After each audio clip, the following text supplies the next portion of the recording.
Um, and so then there was about 20 years of his involvement in this Dallas area. And that was one of the beginnings. So the next one that we're going to watch shows him delivering a talk at a conference. And I don't know when this was exactly, but I think 2009, Cornell thinks. So just a little bit farther on. And this time he's talking at, it's called Re-Energize Texas Summit in Austin. And yes, it is 2009. So let's watch this. It's very brief. I just want to give you a flavor of his personality.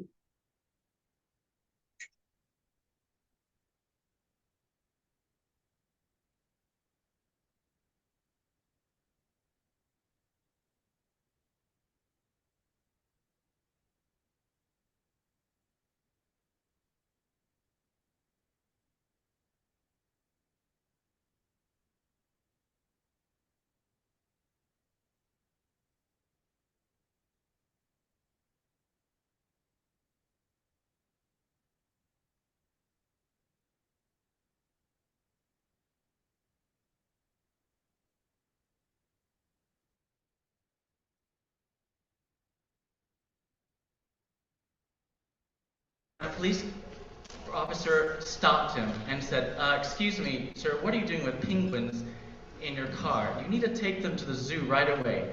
And the man said, yes, sir, officer, right away. So they go off.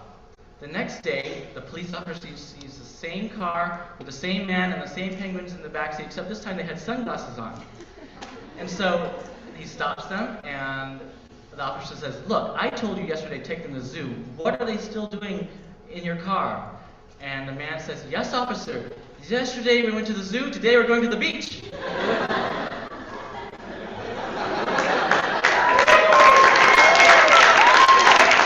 the reason why that's funny is because you have to think outside the box, right?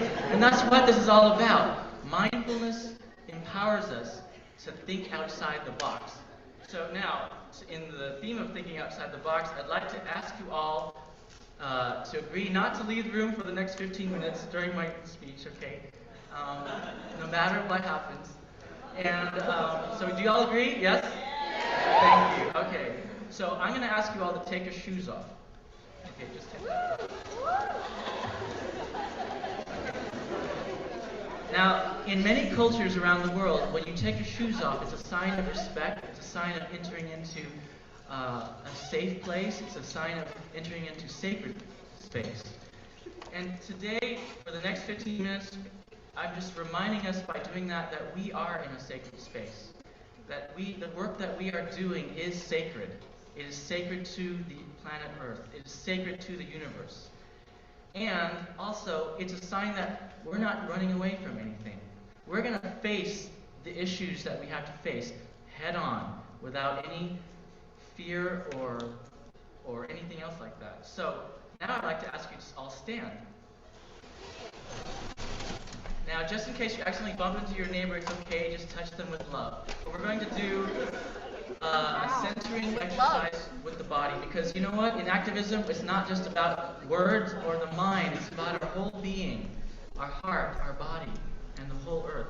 So I'm going to share with you a little yoga centering exercise that helps us whenever you're about to give a speech like I am and you're a little nervous, or if you're going to do something activist out there and you're kind of nervous. Just doing this for 1 or 2 minutes will really help you center and ground. Okay, so I'm going to go away from the microphone for just a minute, okay, to show you how to do this. All right. Oh, actually, that's not. The wonders of modern technology. All right. So, everyone, put your hands together apart. Make sure your feet are about a foot apart from each other so you're not going to fall over anything. All right. And we're going to just take a deep breath. Feel the breath, feel the body, feel the heart, feel the hands together. The hands symbolize activism and mindfulness together. All right, now clasp your hands together like this. Okay, and then push forward, stretching forward.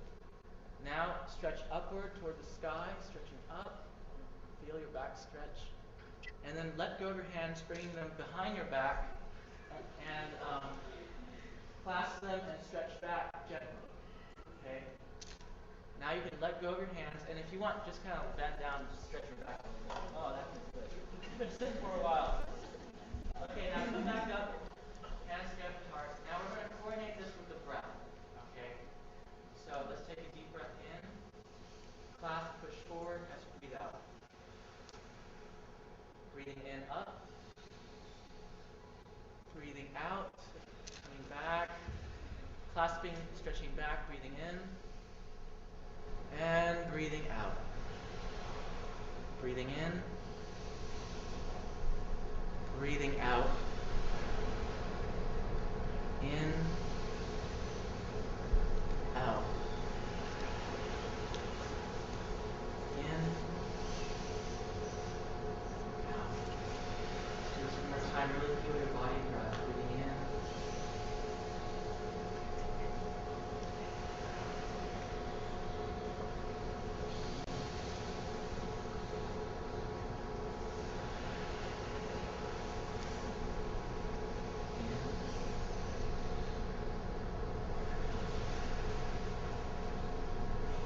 And while we're standing here, just stand. You can either have your hands together hard or just at your side, relax. Just feel your body, the miracle of life that is this body, the miracle of the earth upon which we stand, the miracle of this world and the air and the sky and the sun in which we live and breathe and move and have our being.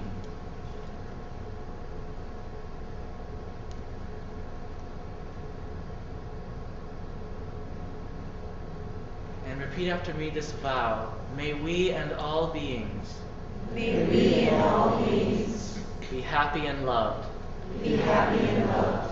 May we and all beings May we and all beings transform our suffering. transform our suffering. May we and all beings May we and all beings rejoice in all joys. rejoice in all joys. May we and all beings May we and all beings be at peace, be at peace, awakening to the truth awakening to the truth that we are one. that we are one. Namaste. Namaste. All right, you can sit down now. Keep your shoes off, though. So that is the kind of that is the kind of speech and meditation and things that he often did with groups. And so then I just wanted to give you a little taste of the kind of Dharma talk we could expect. They weren't always like this.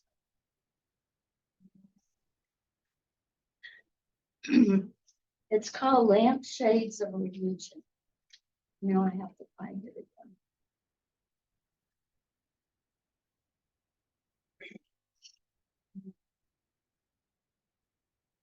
again. Okay.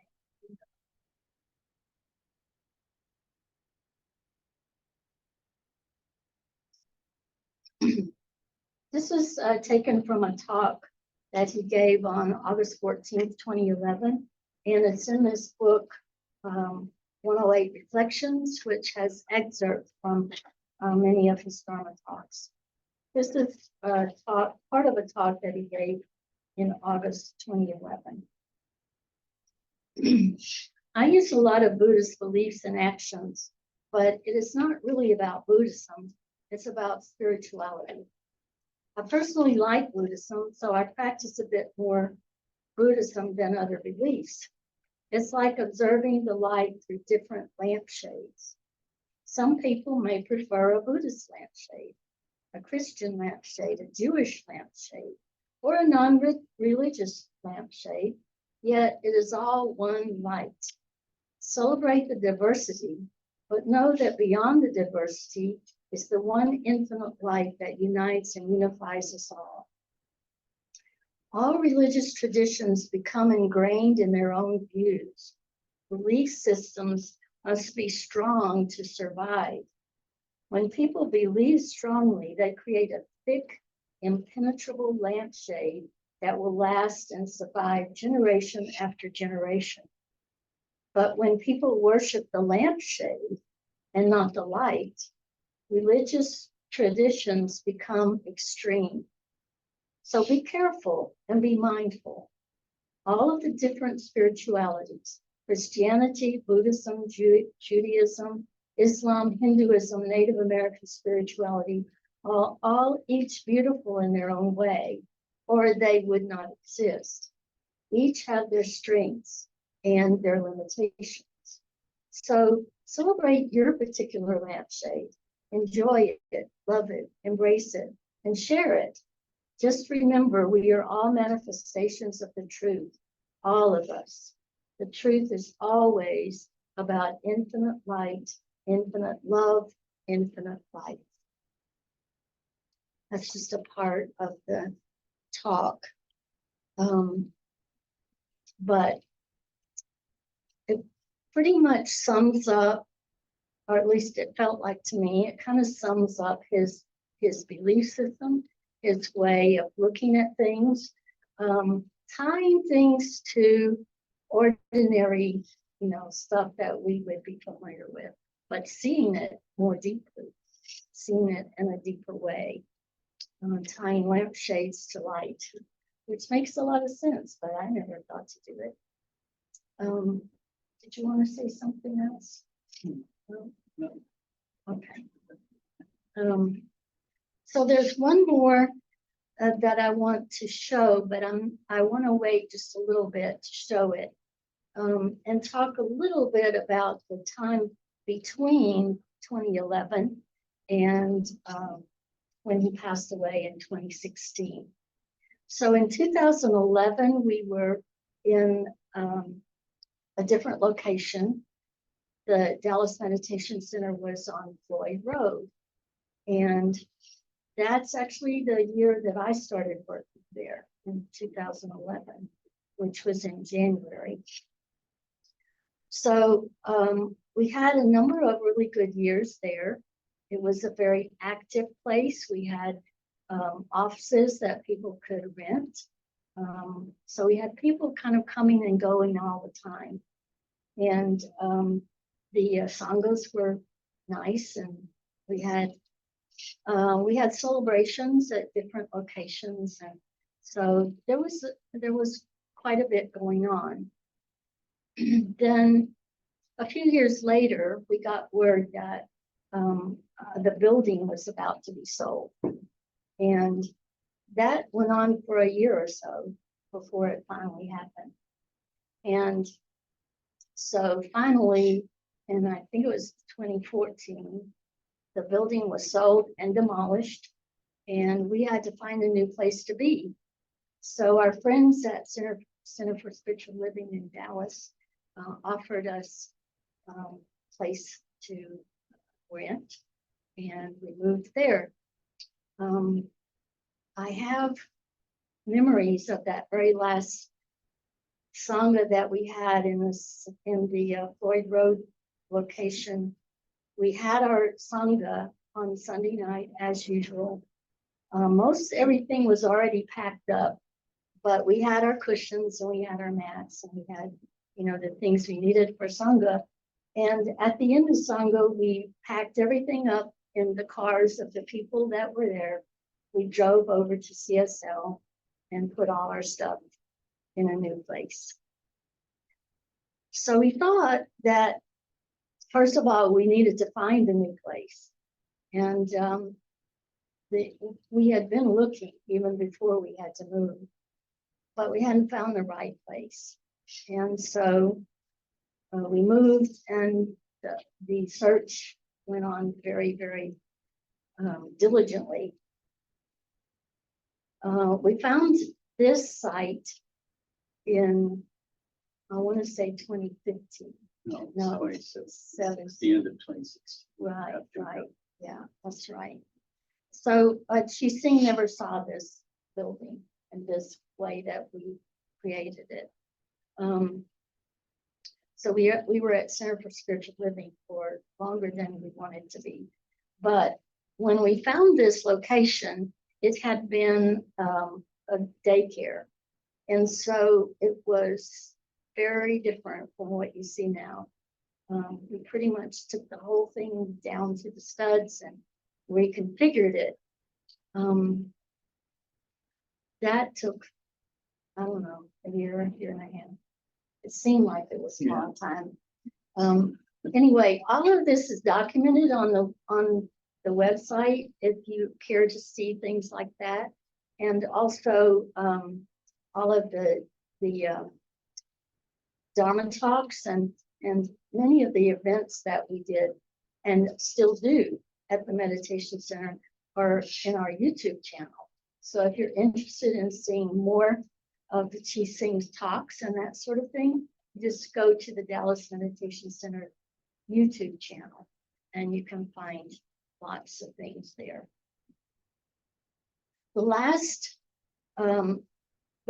time that ChiSing was able to be with us was just shortly before he passed away in 2016.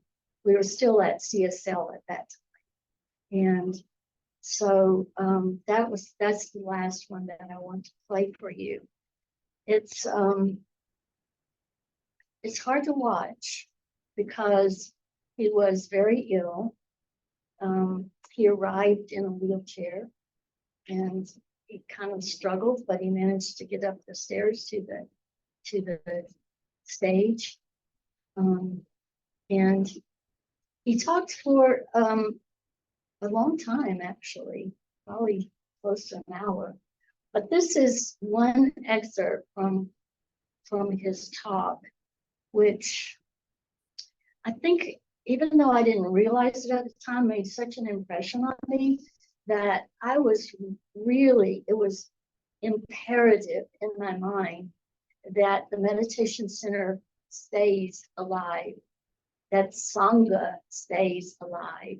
And I think I was truly inspired by this part of his talk. So let's look at that and try not to weep. I believe the ultimate destiny of humankind will be positive, that we will eventually overcome all these wars and discriminations and prejudices and fundamentalisms and persecutions and all those nasty monkey mind habits. But it will not be accomplished without Sangha.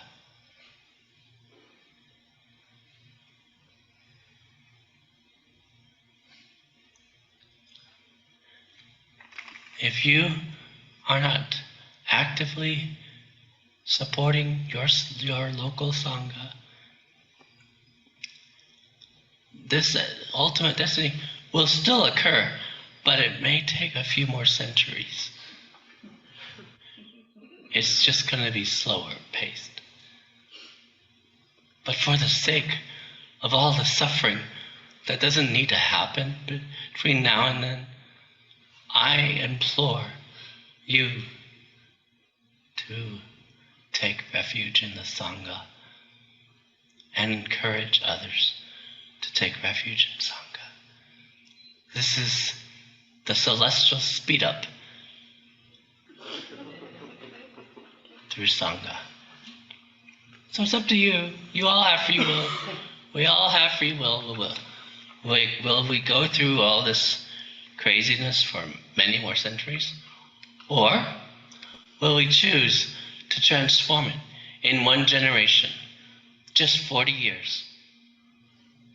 It is possible. I've seen it in visions. It is possible to completely transform this planet in just one generation, just 40 years. I don't know if it's going to happen because I don't know if everyone's going to choose that, but it is possible. It's up to us. So, definitely take refuge in Buddha, which means your enlightened nature. Definitely take refuge in Dharma, which is the teachings and practices and the radiance of being who you are. But most importantly, I think, take refuge and support the Sangha, because that's where Buddha and Dharma becomes real as Sangha.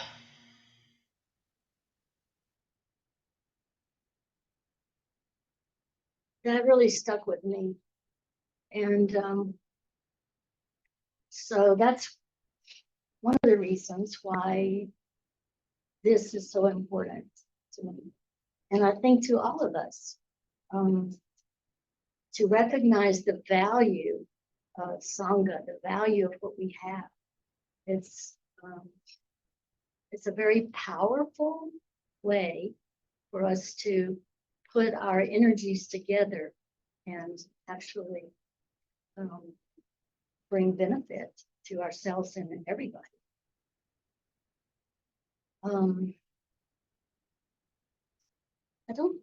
I don't know. I think I was going to read one more thing.